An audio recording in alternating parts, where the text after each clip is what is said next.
All right, it And looks like, podcaster, attorney, and former bachelorette Rachel Lindsay can is we guest mute that, please? co-hosting. Now, let's get things started.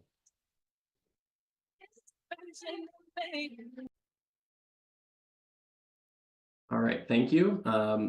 It looks like everyone should have access to record the briefing now. I'm seeing all the recording lights flash. However, if you do encounter any technical issues, we are happy to share a recording with anyone who needs it when this briefing wraps up. My name is Garrett Dietz, and I'm a Public Information Officer with the Wisconsin Department of Natural Resources. Today's media briefing is focused on recapping the 2024 9-day gun deer season, which will include an overview of the harvest and license sale data, hunting conditions, safety incidents and reminders, and CW testing updates. We sent out a news release at 9:30 this morning, which does contain the preliminary license sale data and harvest numbers for the entire gun deer season. The link to that release will also be put in the chat momentarily, so you can follow along as we discuss some of those topics. As usual, at the end of the briefing, we will have some time to field questions. We kindly ask that all questions remain on the topic of the gun deer season and want to take this opportunity to remind everyone that you can always reach out to dnrpress@wisconsin.gov with your other inquiries, and our team will be happy to help field them. Joining us today, we do have a few DNR staff members to talk about the gun deer season. That includes Jeff Pritzel, DNR Deer Program Specialist, Lieutenant Renee Thauck, DNR Hunter Education Administrator, and Aaron Larson, DNR Herd Health Specialist. With that, I will turn things over to Jeff so we can learn more about the 2024 gun deer season. Jeff? Good morning. Thanks, Garrett. And thank you all for joining. So for starters, now that the dust has settled on the 9-day gun season for 2024, our license sale numbers reflect relative stability in participation over the last couple of years now. And that's really good news given the long-term trend we've been describing that we've seen over the last couple of decades of a slow decline in participation. And so license sale numbers actually a hair up this year compared to last year. So some stability there. So that's good to see. As far as the harvest data for the 9-day season, in the end, we're up a little bit from last year overall, statewide about 5%, and even a little bit ahead of and real close to the 5-year average. So given the late start of the gun season that we've been talking about up to this point, that's about really as good as I think we could have expected to have kind of held our harvest, similar to last year, and actually saw some increases in a few places. But of course, there's a lot of local stories playing out, and regionally a lot of variation across Wisconsin in that statewide figure. And I think what stands out in the northern forest zone, although we've saw just a slight decline in the overall buck harvest for the gun season, compared to what we were seeing in the archery harvest up until the gun season, the buck harvest was really running quite a bit ahead of last year. So that speaks to a couple of things. One, it demonstrates this continued long-term shift away from hunting effort in the northern forest that we've been documenting for quite some time. But again, also the fact that buck harvest was still close to last year. We had that down harvest in 2023, which now may look to be, it might have been more driven by deer availability in 2023 in terms of making themselves vulnerable to harvest during daylight hours. And so this year we're really close to where we were last year, even though again we had that week shift away from a later opening date for the gun season. Antlerless harvest was actually up in the northern forest a bit, even though permit availability was down from last year. The central farmland really carries the overall harvest for the state, and they looks to be that they had a really good gun deer season relative to last year. And we saw a bump in the antlerless harvest as well in the central farmland. Not so much in the southern farmland where we held par, compared to last year. So I'll leave the speaking on the antlerless deer harvest. We did see an increase. There's room and a need for more increase. So that leads us to, just talk about the additional opportunities that are still available coming up with the current muzzleloader season, the 4-day antlerless season in December. And then in those counties in the southern part of the state that will be participating in the holiday hunt, there continues to be a need for additional antlerless deer harvest. And so I'd point out to those folks that even had success during the regular season, but have additional opportunities and are aware that deer densities are still high in some areas to continue participating in the seasons and take advantage of the deer donation program that's available statewide with cooperating venison processors to help the community out with your ability to harvest deer. Again, whether that's formally in the deer donation program or just sharing venison with friends and family has been done for many years. And so overall, good news on that front. And with that, I'll pass it over to our Hunter Ed Administrator, Renee Thock.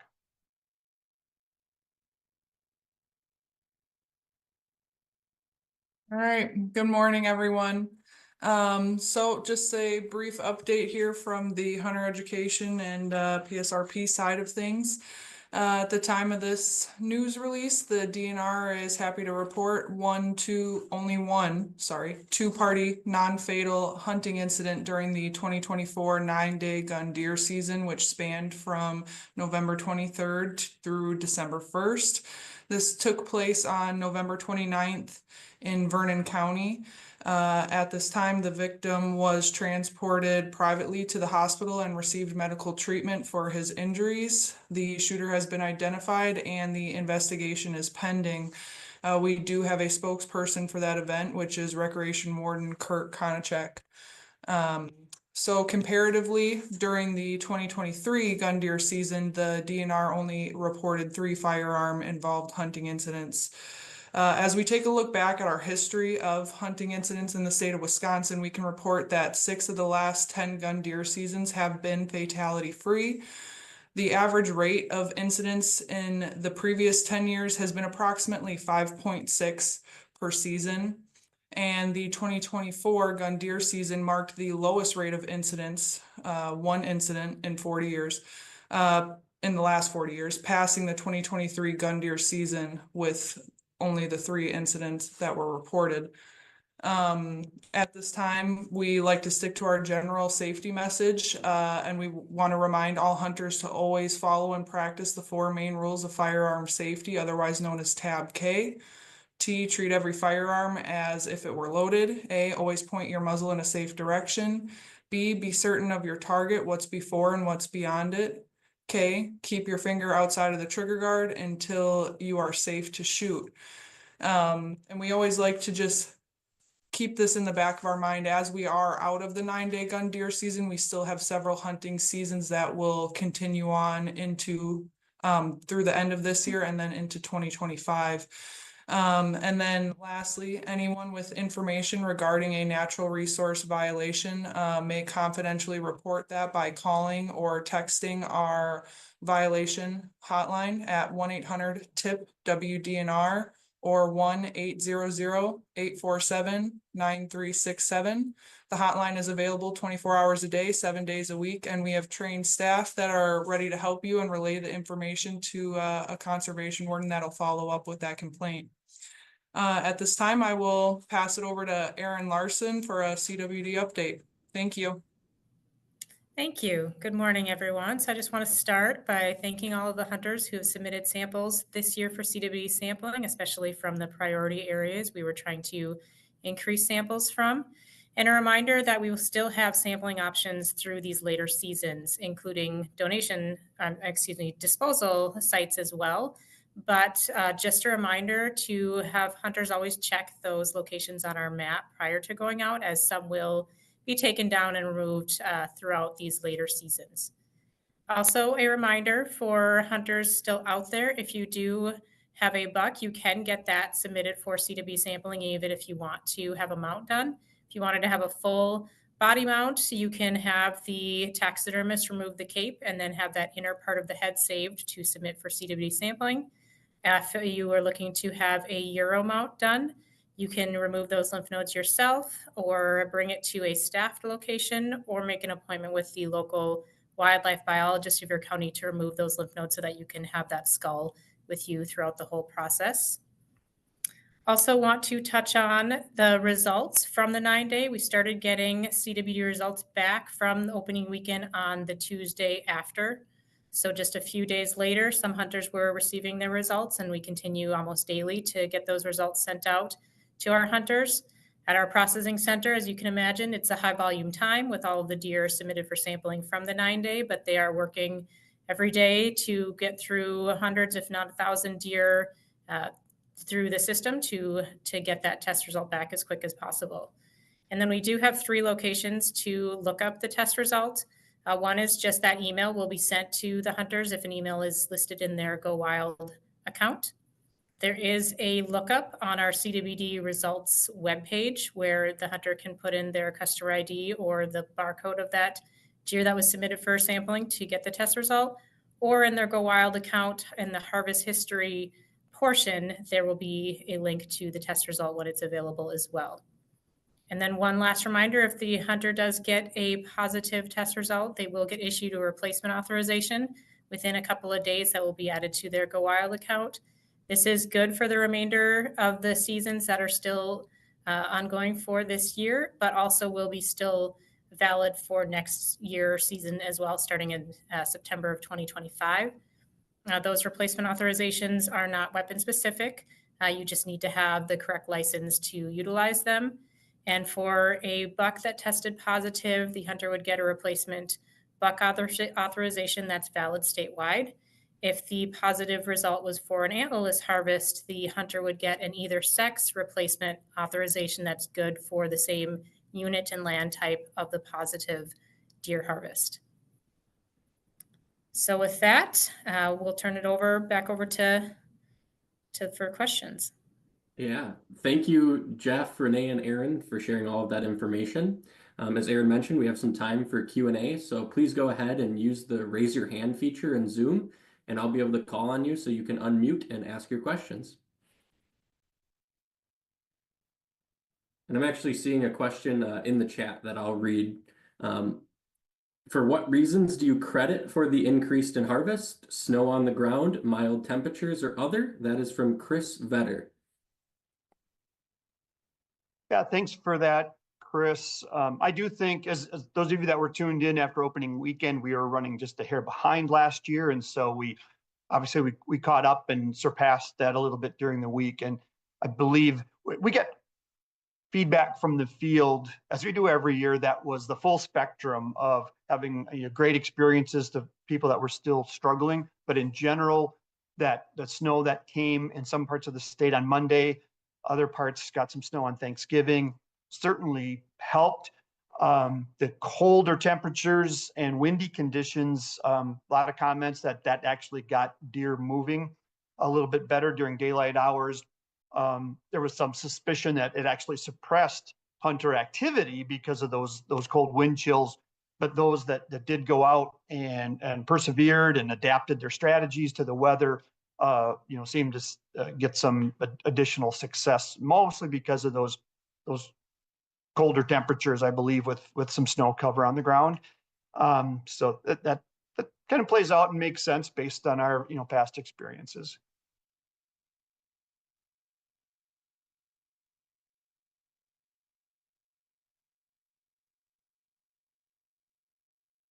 Thank you, Jeff.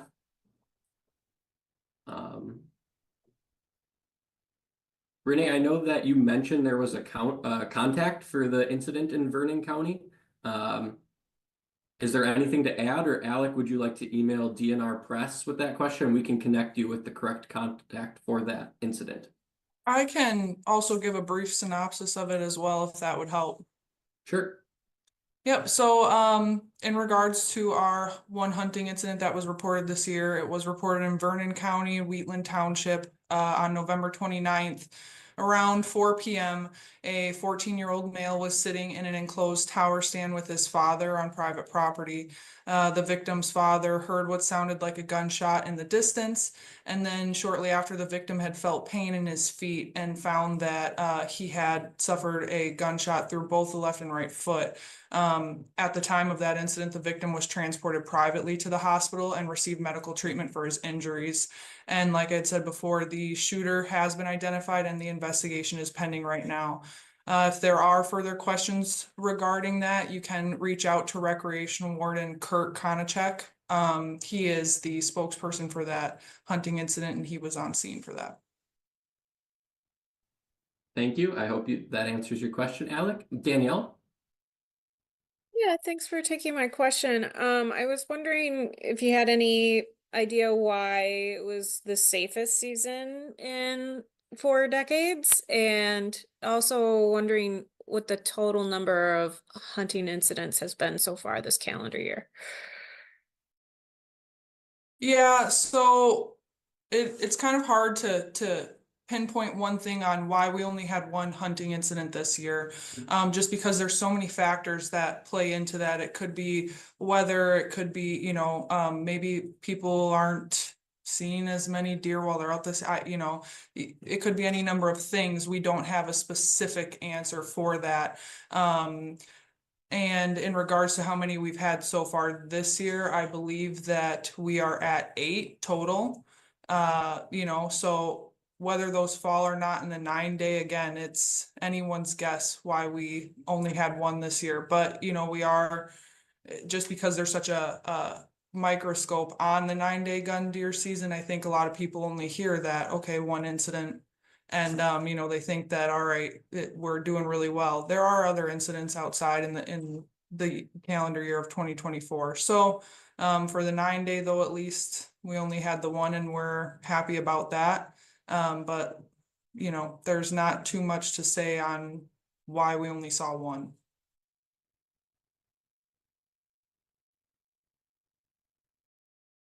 Thank you, Renee. I see a question from Dean Bortz in the chat asking if we have preliminary gun buck kill for Iron County and if we could compare it to the 2023 gun buck kill. Jeff, I'm just going to mention quick that we do have our Wisconsin Deer Harvest Summary webpage updated. So that was updated this morning along with that news release being sent out that has a county by county breakdown of the antlered and antlerless harvest for the year. And Jeff, if you have anything else to add. Sure. Thanks, Garrett, and thanks for the question, Dean. I know Dean's has an interest in Iron County, and Iron County, for better or worse, has had the position of being probably the most challenging county in the state to find and harvest a deer in relative to its deer density. But Iron County's buck harvest this year was up 6% or so over last year. So we saw that trend in the right direction. So a little bit of an increase, but we're talking about pretty small numbers. So as in a comparison, or buck harvest in Iron County, about 0.3 bucks per square mile. So 1 buck every 3 or 4 square miles being harvested in that county, compared to counties on the higher end, even the northern forest, that are shooting 2 or 3 deer per square mile. Thank you, Jeff. Any other questions? I don't see anything else in the chat. Paul Smith, go ahead. Yeah, hi. Thanks for doing this call. Jeff, could you comment on the hunting effort? I think you made a reference to reduced hunting effort in the northern forest zone. Could you put some number on that, or estimate how much it's been reduced, and also comment on how that is determined? Thanks. Yeah, thanks, Paul. That's a great question, because there's a lot of focus on what we've seen is change in the north that gets the narrative, and the portrayal is that things have gone in the wrong direction as far as the northern forest hunting experience goes. And there's truth to that for sure. But so the origin of our data that we track this is that every year at the end of the season, we send out a mailed survey to 10,000 deer hunters across the state to get a sample. One of the questions we are asking in that survey is their days of hunting effort.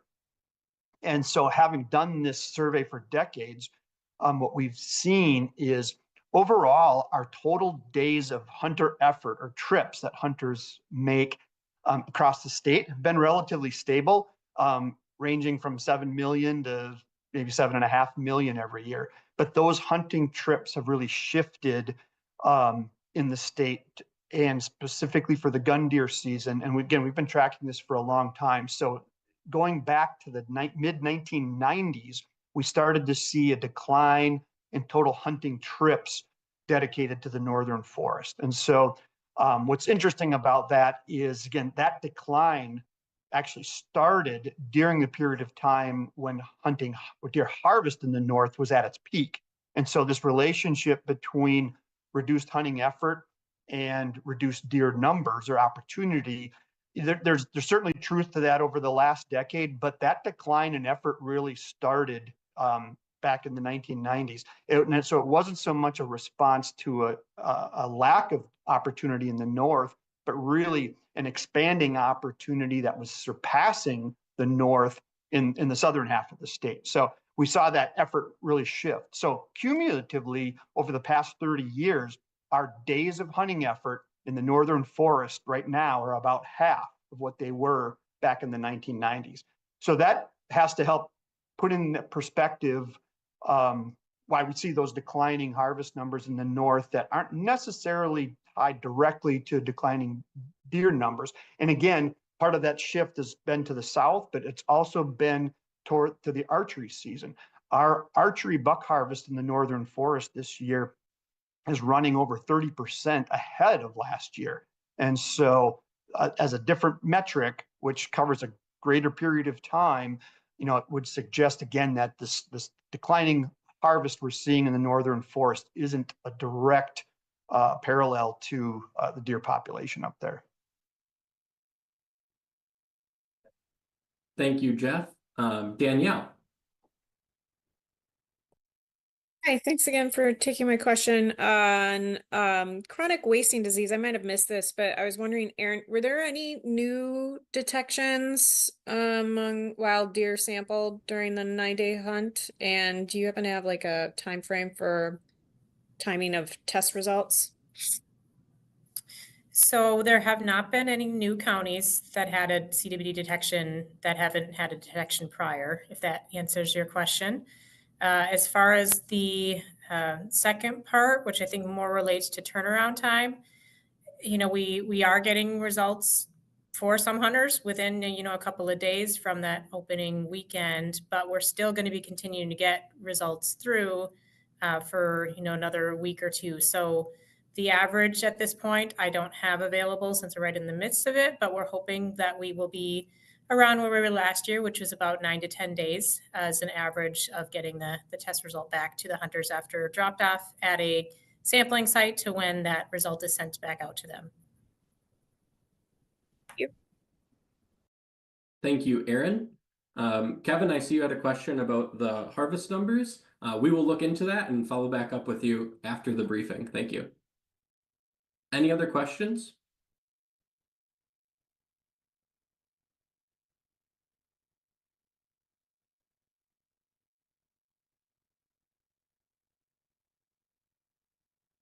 All right, hearing or seeing none, I just want to thank you all again for tuning in and thanks for your questions. If anything does come up later today or you're watching this after the fact, you can always send us an email at dnrpress@wisconsin.gov and we'll make sure we can help get your questions answered. Thank you again for tuning in. Have a great day.